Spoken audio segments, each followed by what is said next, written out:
This is a lecture from Open Tuition. For the free lecture notes that go with this podcast, please visit opentuition.com.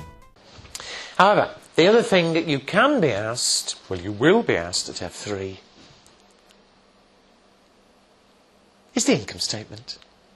Because, for exactly the same reasons, when one company controls another, not only will you have, they'll both have their own balance sheets, but you'll do a consolidated balance sheet. Equally, they'll both produce their own income statement. There are two separate companies. But we're required to do an income statement for the group as a whole. All right? And here, there's actually less they can actually ask. Because apart really from one little problem, it's actually terribly easy. However, let's do it. Can you turn to example 1? Sorry, page 162. Page 162. You'll see why there's not much they can ask. I mean, they can't ask you, obviously, to write up a full income statement. It's back again to extracts. But on page 162, example 1, it says P acquired 80% of the share capital of S on that company's incorporation in 2008. So you all know by now what we mean. We own 80%. We bought it on the date the company was formed. They've given us the income statements of the two companies for year end 2009. Obviously, every year you'll need to consolidate. We're doing it December 2009. You have two income statements, and of course, they look as normal: revenue, cost of sales, expenses, tax. There are the profits. Okay? And note below, because this is important, you've got movement on retained earnings. You should remember I did mention last time that somewhere in the accounts, forget consolidations, somewhere in the accounts there is a note, it's normally the statement of changes in equity, showing why the retained earnings at the end of this year are different from the retained earnings at the end of last year. Do you remember? And you'll see that little statement. P, the retained earnings brought forward were 80, this year's profit 20, retained earnings carried forward 100. Okay? Now, I better mention now and then nobody starts complaining. Normally, of course, there'll be dividends, will there not? Dividends? The retained earnings every year will go up by the profit, but it would go down by any dividends. When we're looking at consolidated income statement, at paper F3, there won't be dividends. It causes a complication which isn't till F7, because of course any dividends paid by S, some of the dividends would go to the other company. Hello? It causes a little complication. That's not in F3. So in F3 there will not be dividends. Okay? However, our job is to do a consolidated income statement. Well, absolutely no problem. We produce an income statement for the group as a whole, as though it's one big company. And all we do is add up. What's the revenue for the whole group? 52 in P, 24 in S, 76,000. We're going to add up all the way, so apart from checking my addition, please, it's a joke. What's the cost of sales for the whole group? 12 in P, 10 in S, 22. And so the gross profit for the entire group, 44,000. What are the expenses? We add up. 8 plus 4, 12. And so the profit before tax. Easy, isn't it, Inessa? I like your calculation. Oh, sorry. Have I made a mistake? Yes, sorry, that was just to check in as I was listening. Sorry, gross profit is 54. I hope nobody thought, oh, here's a little consolidation oh, a little consolidation trick. We add up differently. Sorry. So profit before tax, am I right now? 42,000. And finally, the tax. 12 plus 3, 15. Leaves me with profit for the year of 27.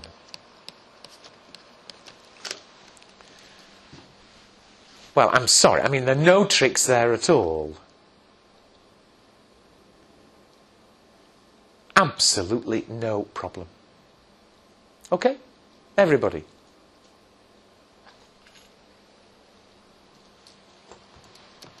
And unfortunately, of course, the way the exam is, he can't ask you to write up the income statement. Otherwise, it'd be wonderful. That is easy marks that a monkey should be able to get. However, where we do need a tiny bit of thought is this.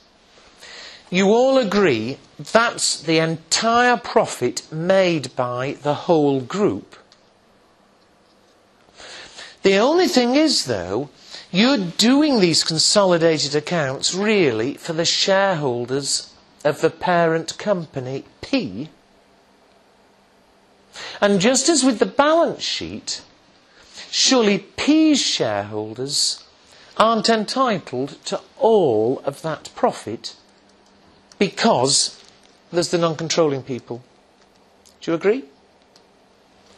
And so, although we simply add up and show the total profit for the group, there then has to be a little what you might call statement below saying who owns that profit. We write profit attributable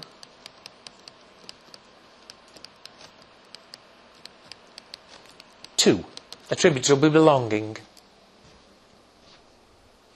And watch here what you'd be expected to do in the exam. Watch me carefully, otherwise you'll waste time. Do you all agree that's the total profit in the group? But because we don't own 100%, part of that profit belongs to the shareholders in P, and part of it belongs to the non-controlling people. Do you agree? So you write down profit attributable to owners of the parent company,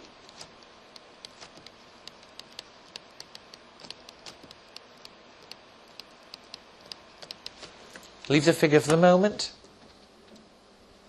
and non-controlling interest.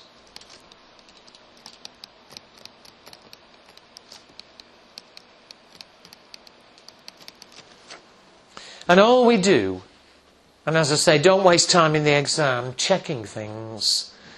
All you ever do is this. You say, right, the profit is 27. You say, first of all, how much of that belongs to the non-controlling interest? Well, we own 80%, they own 20%. It's 20% of 7,000. Look at S's income statement. Their income statement shows a profit of 7. 20% of that is owed to the non-controlling shareholders. Agreed? And so they're entitled to 1,400 of the total. Anything else must belong to the owners of the parent company. The total's 27. We just put in the missing figure. And the missing figure, check my arithmetic, I think is 25,600. Innocence by checker. Have I added up right? Perfect. Thank you. And now, you may think I'm stupid or I'm cheating or whatever. Clearly, we can check the 25,600, but I'm not going to waste time and don't. There is just one little problem can occur, which is coming later. all we ever do, real life as well as exams, and it's exams I only care about. You show the total profit, you simply add up. We say that to the non-controlling is their share of their company's profit. The balance is attributable to owners of the parent. Okay? Are we all clear before I do one last thing here? Finally, but again he's asking extracts, but finally for this question, he could ask you about this movement on retained earnings.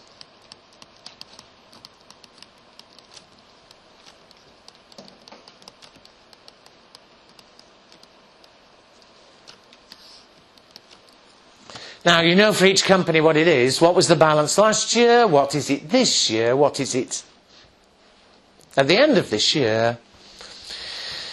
However, remember that we're doing consolidated.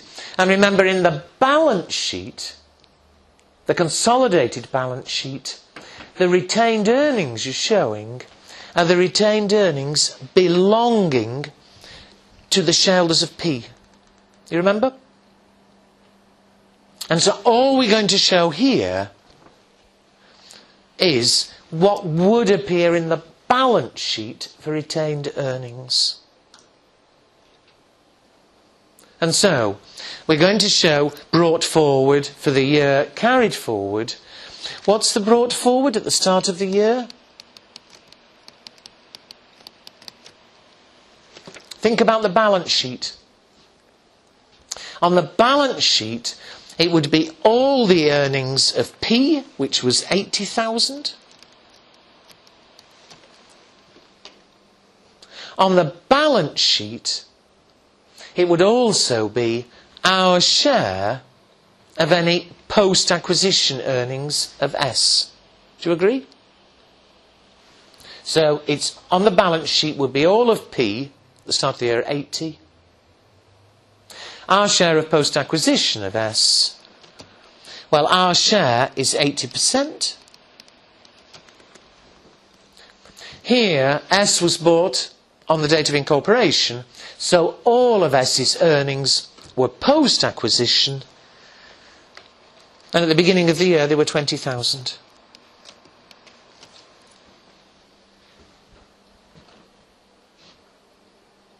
And so the returned earnings at the start of the year belonging to P shareholders, sorry, that's 20,000, was 16, is it 96,000?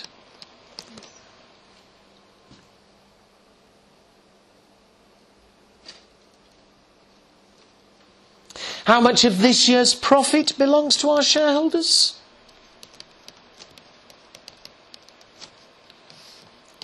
$25,600. And therefore, what would be on the consolidated balance sheet at the end of the year?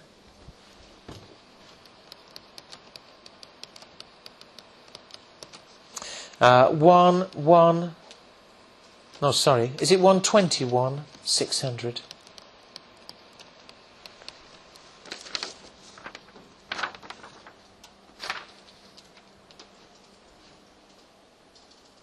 Everybody.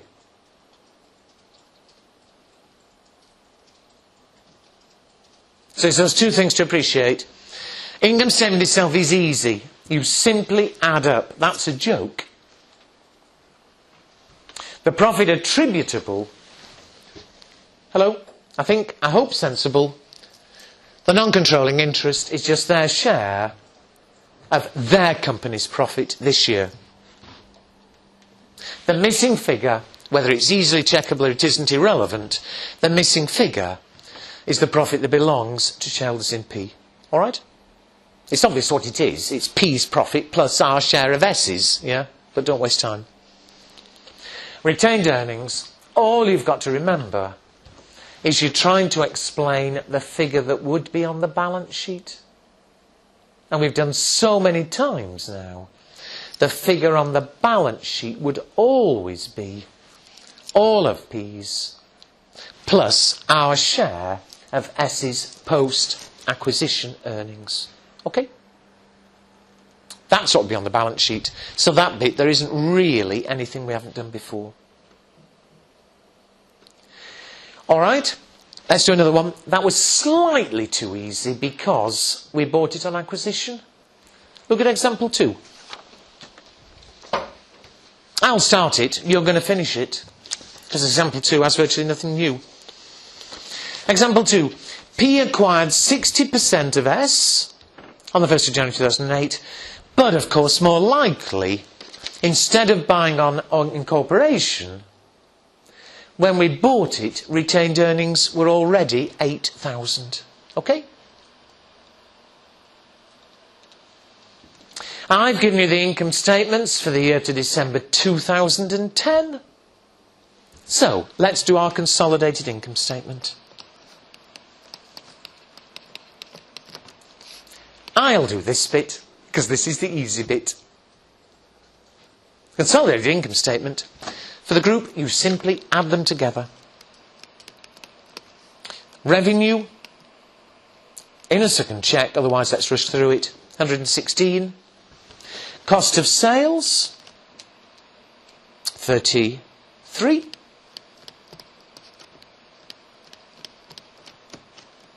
Expenses, 19.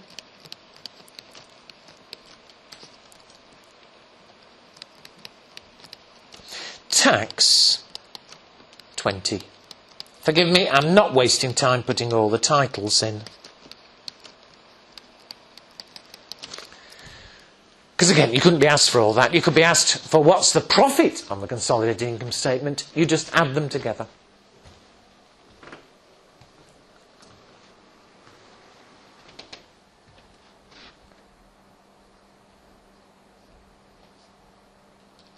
Oh, everybody, are we clear there? Sorry, I know it's taking time to write it, but... Oh, you're all being nice and pretty. But all we do is add. And whether you've finished every figure or not, come on, the final profit is 36 plus 8. The final profit is 44. Simply add them together. It's the 2 remaining bits which are that little bit more important. First of all, who's the profit attributable to?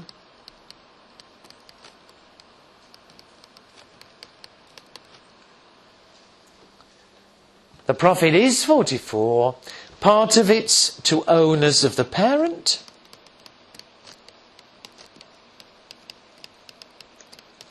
Part of it is the non-controlling interest.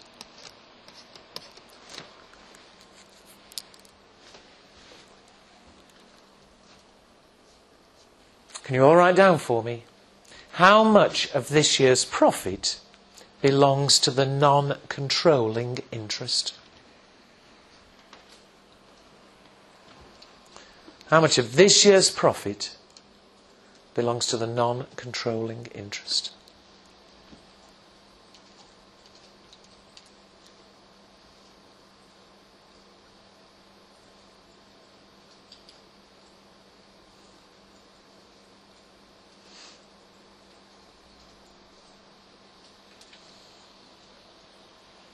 Anybody got a figure?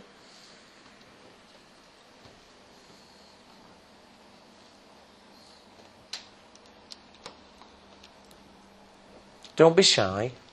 How much of this year's profit of 44, how much of that belongs to the non-controlling interest?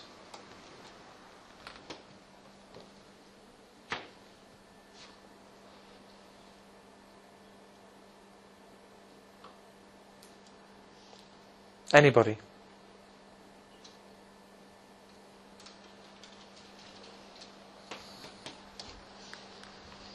Some of you have written it down and are too shy to say. I won't laugh.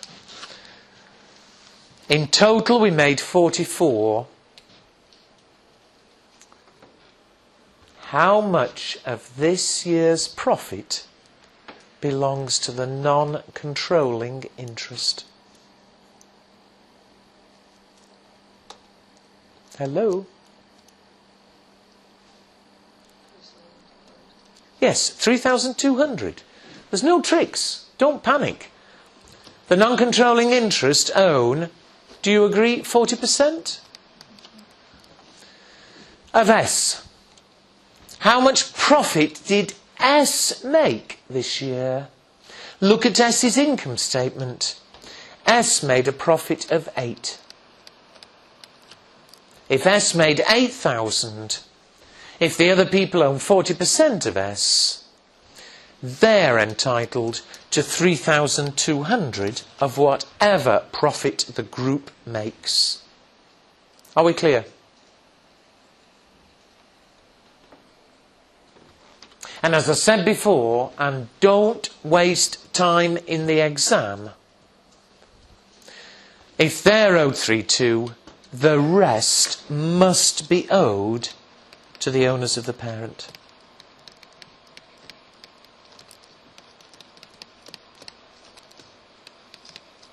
Is it 40,800? I think it is.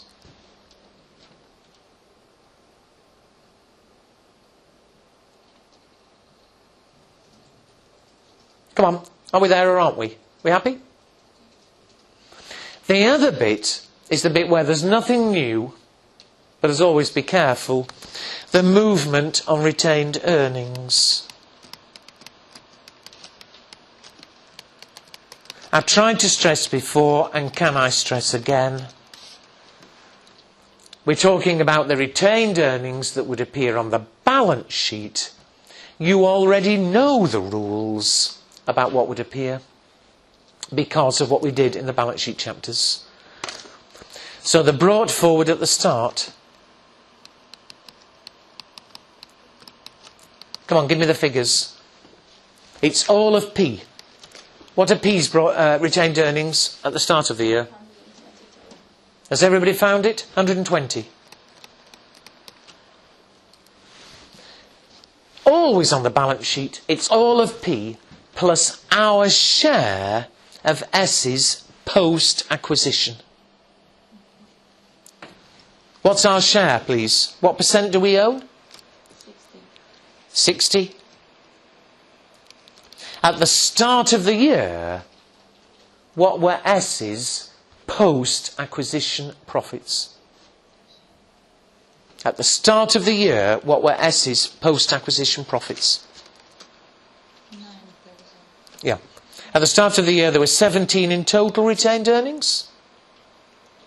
At the date of acquisition, there were 8,000. So at the start of this year, the post-acquisition, 17 minus 8, 9,000.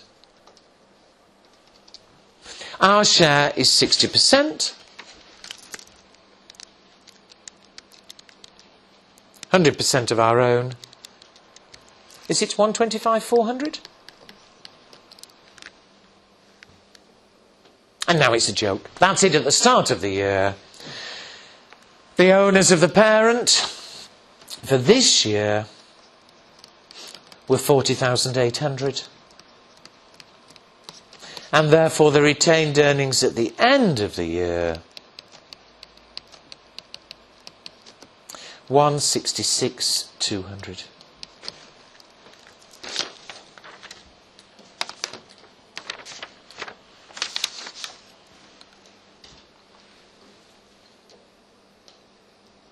Is that clear?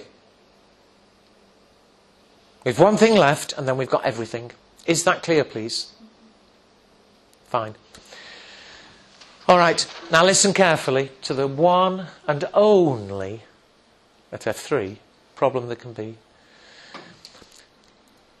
The income statement itself, you must agree from what we've done, the income statement itself is almost a joke. You just add up. All right? The only workings, being careful, are this splitting, yeah? I don't think it was hard, but clearly that was a bit of working. However, there is just one problem that can be. And it's again inter-entity trading. That revenue there is all P sales together with all S's sales. Do you agree? Hello. All P's sales and all S's. But if you had the case where perhaps P was selling to S, included in P's sales will be sales that were to S, but included in S's costs will be purchases from P. Do you agree? And so I don't think any big problem, but surely the consolidated, we want to show sales and purchases from outside the group. And so, you know, if I've sold 10,000 to Liga, there's 10 in my sales, there's 10 in her costs, surely I'll take 10 off the total revenue, we'll take 10 off the total cost. Would that make sense? That wouldn't affect the profit. But surely, I only want to show sales outside the group and costs outside the group. Let's look at it.